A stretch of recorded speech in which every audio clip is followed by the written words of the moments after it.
Abangan ang nakakapanabik na paghaharap ni Therese at Fiang ngayong gabi sa Pinoy Big Brother Gen 11.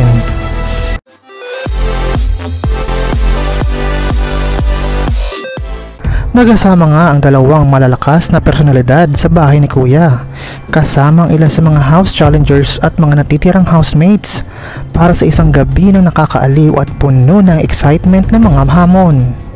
Huwag palampasin ang mga kaabang-abang na paghaharap at mga kwento na ibabahagi ni Therese at Fiang habang sila ay nakikipag-unayan sa isa't isa. Ano kaya ang magiging reaksyon ni Therese at Fiang sa unang pagharap nila sa bahay ni Kuya? At ano naman kaya ang mga natatanging hamon na kanilang haharapin? Abangan ang lahat ng ito ngayong gabi sa Pinoy Big Brother Gen 11. For more videos, just don't forget to like, share, and comment, and don't forget to subscribe!